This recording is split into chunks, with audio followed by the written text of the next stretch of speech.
La primera noticia económica de esta semana es la nueva subida de los tipos de interés por parte del Banco Central Europeo, que subió los tipos hasta el 4,50, es la décima subida consecutiva.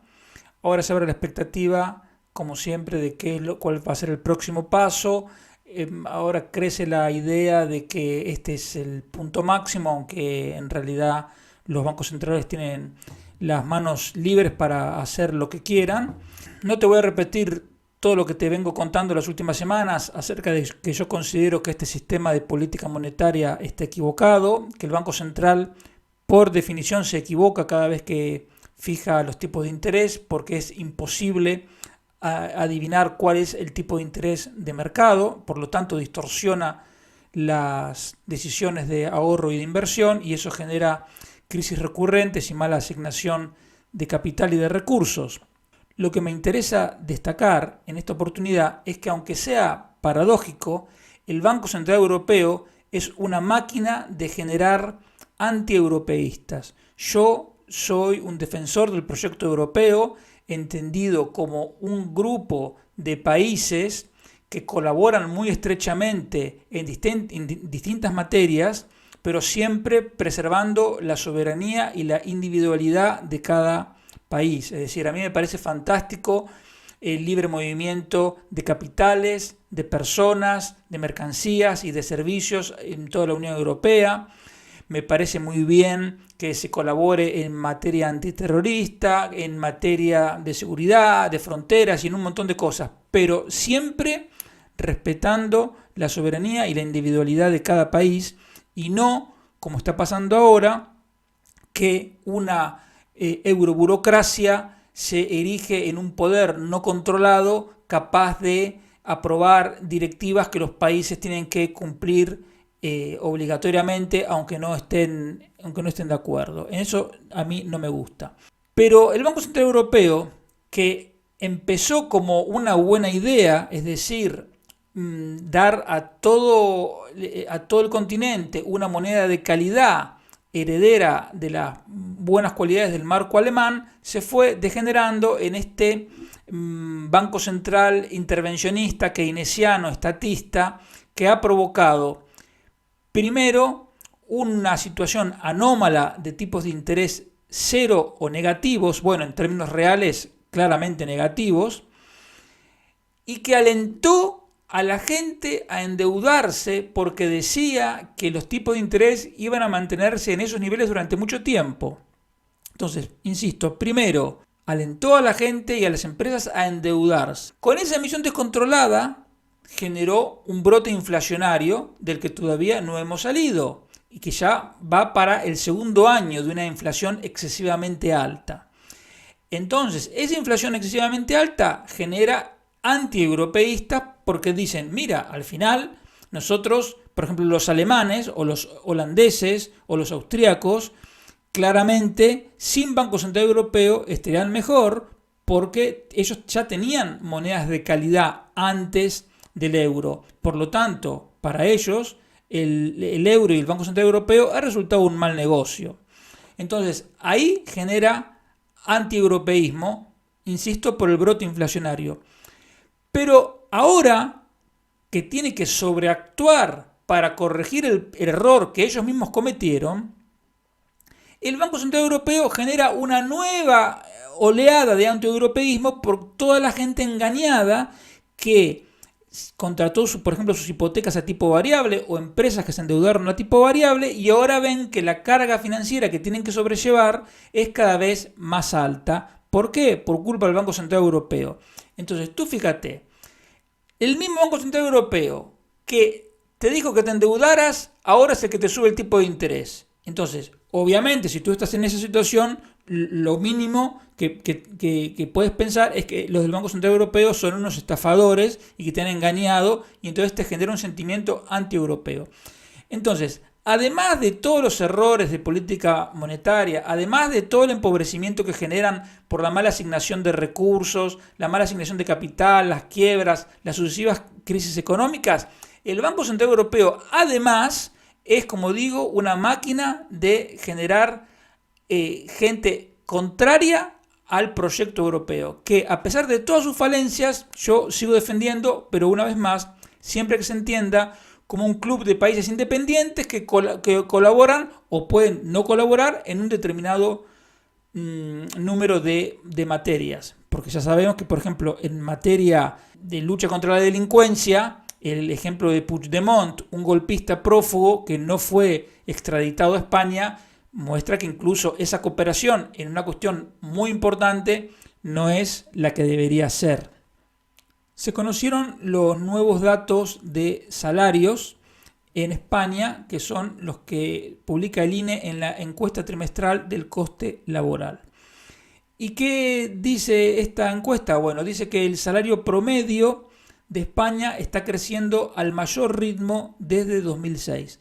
La subida interanual promedio del primer semestre del 2023 fue del 5,6%. Y como digo, es el mayor incremento desde el 2006. Es verdad que si tú miras toda la serie de datos, encuentras que en el 2021 hubo una subida más alta, pero eso es simplemente un error estadístico. ¿Por qué? Porque en el 2020 hubo más de 3 millones de personas en ERTE. Y la gente que está en ERTE cobra un 30% menos que su salario normal, porque en realidad lo que está cobrando es el seguro de desempleo. Pero como técnicamente no son desocupados, sino que son ocupados en ERTE, siguen siendo parte de la estadística de salarios. Por lo tanto, tú tienes que en 2020 hay una caída enorme del salario que luego se transforma en una subida muy fuerte en el 2021. Pero en realidad no es que cayó mucho el salario y luego subió, sino que hay gente que entró en ERTE y luego salió del ERTE. Entonces, si tú haces abstracción de eso, la subida que te estoy diciendo ahora del primer semestre del 2023 es la mayor desde 2006. Como sabes, en 2022, la subida de la inflación que provocó el Banco Central Europeo hizo que los salarios perdieran poder de compra. Y de hecho, el poder de compra del salario, es decir, el salario corregido de la inflación, de 2022 fue el más bajo desde 2005. Es decir, el Banco Central Europeo hizo que el poder de compra del salario medio de España retrocediera 17 años. Entonces, para que veas los costes de tener gente sumamente irresponsable en el Banco Central Europeo y sobre todo gente con ideas equivocadas. Ahora, en lo que va de 2023, los salarios están creciendo, en parte porque están reaccionando, siempre los salarios reaccionan más tarde a la inflación, y entonces los convenios van recogiendo el incremento, van recogiendo incrementos, y entonces, como digo, ahora están subiendo. Pero ¿en qué punto estamos?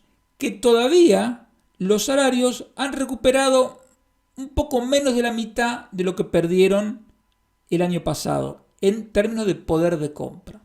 Desde ese punto de vista, tú puedes pensar, bueno, entonces si el salario está subiendo, genial, porque estamos recuperando lo que perdimos el año pasado. Sí. ¿Cuál es el problema? El problema es doble. Por un lado, que esta recomposición salarial se está produciendo al mismo tiempo que aumentan otros costes, sobre todo los costes de los servicios, los costes de los insumos, etcétera, que pagan las empresas, me refiero. Y están subiendo también los costes financieros a empresas y también a familias. Entonces, la subida del salario, si bien desde el punto de vista del asalariado es una cosa buena porque está recuperando, insisto, lo que el Banco Central Europeo le hizo perder el año pasado, desde el punto de vista del que paga el salario, de la empresa, es una complicación porque se suma a otras subidas de costes y entonces los márgenes se achican. Y ahí es donde viene el problema.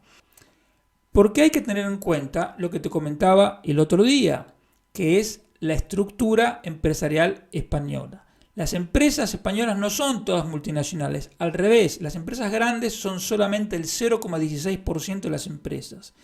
El 99% de las empresas españolas tienen menos de 50 trabajadores, pero de ellas casi todas son microempresas que tienen en promedio 2 ocupados por empresa. Entonces, esa pequeña empresa, que es un taller, la peluquería, el restaurante, etcétera, está en una situación delicada.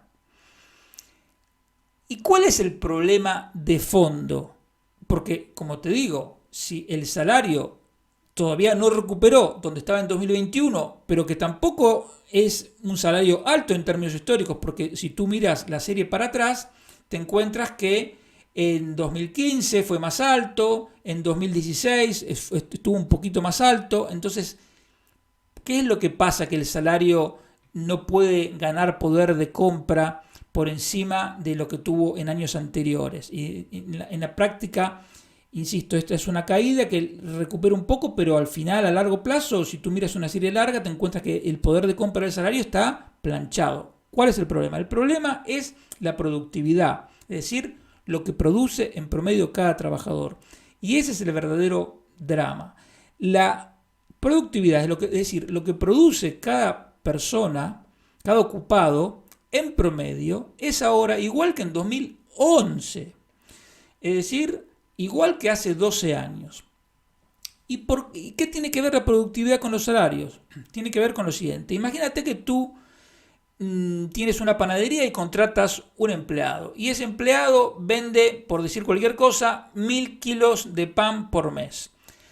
Lo que tú le puedes pagar a ese empleado va a estar directamente relacionado con la venta de esos 1000 kilos de pan. Para que ese trabajador pueda cobrar más, va a tener que aumentar la productividad. Es decir, que en lugar de 1000 kilos, puede vender, digamos, 1100 kilos. Más de 1000 kilos en definitiva. Y eso no quiere decir que el empleado va a tener que estar corriendo o trabajando en condiciones infrahumanas. Muchas veces tiene que ver con simplemente una cuestión de organización. A lo mejor, por decir cualquier cosa, ponen una máquina expendedora automática que permite que mientras el empleado está haciendo una cosa, se está vendiendo pan, o ponen, no sé, hay hacen una promoción que permite vender más unidades de pan o distintos productos que aumentan el valor del ticket promedio y por lo tanto el trabajo del empleado es más productivo o lo que sea.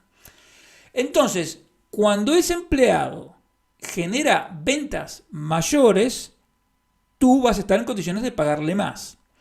Ahora, si la productividad del empleado queda igual en esos 1000 kilos por mes o incluso cae un poco y tú le pagas más, ¿qué pasa?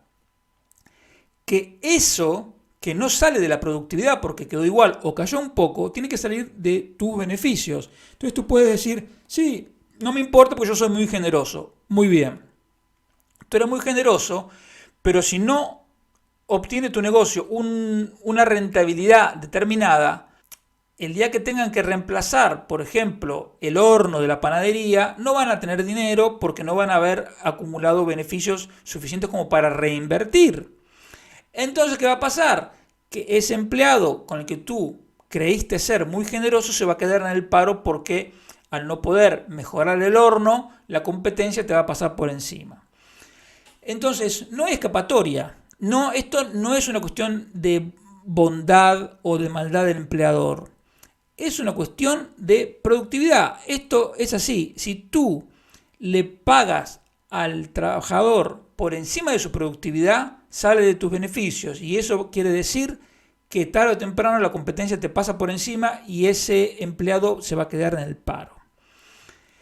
Y entonces, desde este punto de vista, es que los salarios, aunque estén recuperando por ahora menos de la mitad de lo que perdieron el año pasado, para las empresas, dado que la productividad está cayendo, les resulta muy caro pagarlo. Y ese es el dilema en que estamos, el dilema de fondo que tenemos en la economía española. ¿Cómo hacer para levantar la productividad?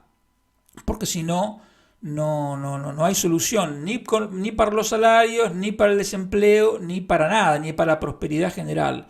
Y lamentablemente todo lo que hizo el gobierno comunista durante sus 4 años ha sido medidas contrarias a la productividad porque aumentó impuestos, aumentó regulaciones, generó problemas donde no los había, aumentó los costes laborales a través de inventarse unos nuevos permisos, remunerados por supuesto. Entonces es un cóctel muy complicado de sobrellevar. Por ahora, lo concreto es, la productividad está al nivel de hace 12 años y si no levantamos la productividad es imposible levantar también de manera sostenible los salarios. Entonces, todo lo que suban los salarios por encima de la productividad es pan para hoy y hambre para mañana. Y lamentablemente, este problema de la productividad muchas veces no es culpa ni del empleado ni de la empresa, sino que la culpa es del gobierno que pone trabas y que crea las condiciones negativas, digamos, inadecuadas para la inversión y el aumento de la productividad. Y el último tema que te quería mencionar, que es algo que habrás visto en los medios, que a lo mejor te resulta un poco raro el tema, es el de las vacantes. Las vacantes son, evidentemente, los puestos de trabajo que están sin cubrir. El INE, en esta misma encuesta trimestral del coste laboral, dice que en España hay un poco menos de 150.000 vacantes. Entonces tú dices, bueno, 150.000 vacantes. Si la encuesta de población activa dice que hay 2.800.000 parados, ¿qué problema hay? Son 150.000 vacantes para 2.800.000 parados, es más o menos el 5%, esas vacantes se tendrían que ocupar facilísimo. Y si tú dices, no, esto mejor, si lo comparamos con el paro registrado, en la definición ampliada, es decir, incluyendo los fijos discontinuos que no trabajan, los llamados demandantes no ocupados y otros grupos que la Seguridad Social cuenta aparte, que son todos juntos 3,5 millones. Entonces, ¿cómo va a ser problema ocupar 150.000 vacantes si tenemos 3,5 millones de parados? Sin embargo, cuando tú hablas con empresarios de todos los tamaños, sea de una tienda o sea de una multinacional, te dicen que tienen muchos problemas para conseguir gente, que no encuentran. ¿Y por qué pasa eso? Bueno, pasa por distintos motivos. Hay 6 razones. Una es que junto con la población en general que está envejeciendo, también están envejeciendo los ocupados y los parados. Por lo tanto, si los parados son más mayores, hay puestos de trabajo, por ejemplo, los que exigen más fuerza física, no lo pueden aceptar. Además, cuando una persona tiene más años, en general, tiende a rechazar, por ejemplo, empleos que impliquen trabajar de noche o trabajar a turnos o viajar mucho, etc. Y tiene unas pretensiones salariales mayores de las que a lo mejor le puede pagar la empresa. Luego hay cambios sociales. Por la cuestión del envejecimiento de la población, en los últimos 20 años, el número de jóvenes que tienen entre 16 y 24 años se ha reducido en España un 10%. Pero ese es un problema demográfico. Pero resulta que además de ese grupo más pequeño, la proporción de ellos que quiere trabajar se ha reducido más. Hace 20 años, la mitad de los jóvenes decía que quería trabajar. Algunos trabajaban y otros estaban en el paro. Pero ahora los que quieren trabajar son una tercera parte, un poco más de una tercera parte. Entonces, si tú sumas que son menos jóvenes y además la proporción de los que quieren trabajar se achicó, tienes que en España, hoy, en el mercado de trabajo, hay 760.000 jóvenes menos que hace 20 años. Es como que a lo largo de los últimos 20 años, cada año, de media, España perdió 38.000 jóvenes. Es una situación terrible. ¿Por qué pasa eso? Porque hay más ayudas y más becas, entonces un estudiante ahora no tiene a lo mejor tanta necesidad de trabajar, porque los años de estudio se alargan, porque las familias prefieren que los chavales estén concentrados en el estudio, porque se ha generalizado la idea de que uno o trabaja o estudia como si estuviera prohibido hacer las dos cosas. Entonces, eso que por un lado parece bueno, en realidad por otro lado genera muchos problemas. Porque como digo, hay empresas que no pueden producir todo lo que podrían porque no encuentran personal. También hay un problema de desacople entre lo que estudian los chavales y lo que necesitan las empresas.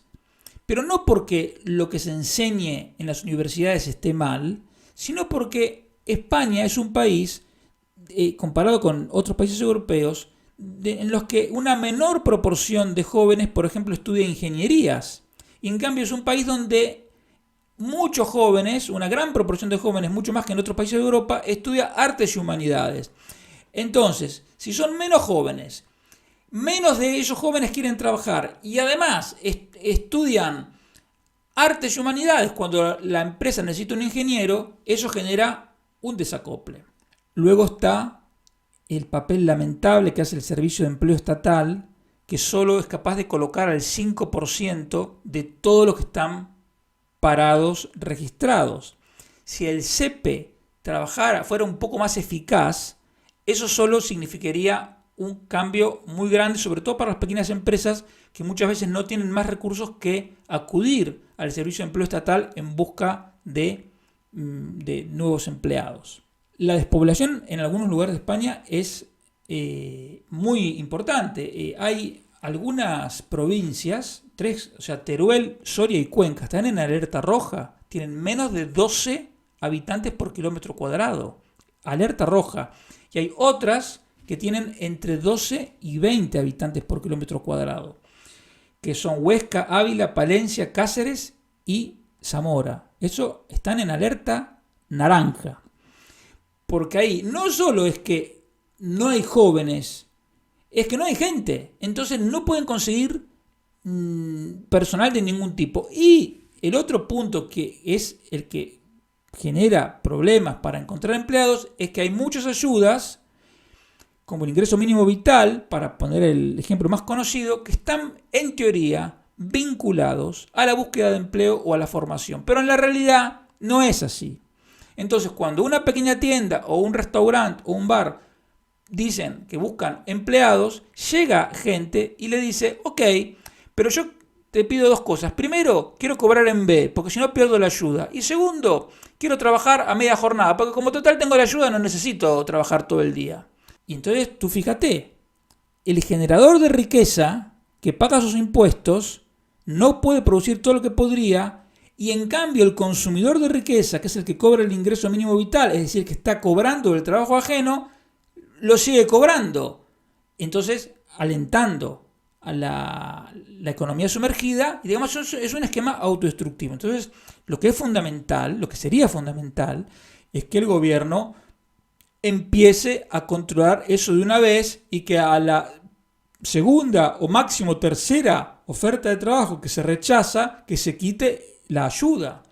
Pero no lo esperes eso de este gobierno, que es un gobierno de demagogos, que ha puesto un autobús recorriendo los pueblos de España para que más gente se apuntara al ingreso mínimo vital. Y eso, que por un lado es demagógico y que a Sánchez le funcionó, porque a Sánchez lo votó un millón más de personas, quiero que sepas que es algo autodestructivo y empobrecedor, porque como digo, los que quieren producir no consiguen el personal que necesitan y por lo tanto no producen. Y esas son las consecuencias que con esto termino. Hay maquinaria que está parada, hay pequeños empresarios que tienen que decir que no a nuevos pedidos de clientes porque no tienen el personal, tanto en pequeñas constructoras como en pequeñas empresas de manufacturas. Todo esto también redunda en que cae la productividad, que se vincula con lo que te decía antes del estancamiento de la capacidad de compra de los salarios. Hay empresas que están cerrando porque los dueños se están jubilando y no tienen a quién pasarle el testigo. No hay gente joven, no hay nadie que quiera continuar con la empresa. Se genera una tensión salarial en la que siempre pierde la pyme. Porque si hay, por ejemplo, un solo soldador y hay una microempresa, una pequeña empresa, una mediana y una grande, y entre todas esas empresas se disputan al único soldador, el que va a ganar es el de la empresa grande porque es el que puede pagar mayores salarios. Pero eso, insisto, luego se traduce en problemas de despoblación, de falta de empleo en algunas provincias, etc. Y lo que es triste, pero ocurre también, es que hay pequeñas empresas que, como no pueden pagar los salarios que pagan las grandes empresas, que se terminan llevando los pocos perfiles disponibles, es que se tienen que canibalizar entre ellas. Es decir, una panadería se lleva el maestro pastelero de otra panadería, y entonces eso crea un clima de inestabilidad y además pierde la sociedad entera, porque lo que nos convendría como sociedad es que las dos panaderías estuvieran produciendo a tope, no que una le esté quitando al otro el pastelero o el empleado cualificado que sea, porque entonces pierden las dos, porque una perdió el empleado y la otra tiene que estar pagando de más y sabe que en cualquier momento ese mismo empleado se va a ir a otra panadería. Entonces, el tema de las vacantes es complicado, nos está también provocando empobrecimiento y es otra de las variantes en la que ves que una mala política económica que se ha centrado en ponerle impuestos y castigar e insultar a los empresarios de todos los tamaños, termina en este tipo de problemas que no salen en los medios en general, pero que son reales, y basta con que le preguntes a cualquier persona en un bar, en un restaurante, en una pequeña tienda, si ha podido conseguir gente y cuál ha sido su experiencia, y vas a ver que esto que yo te digo es tristemente la realidad.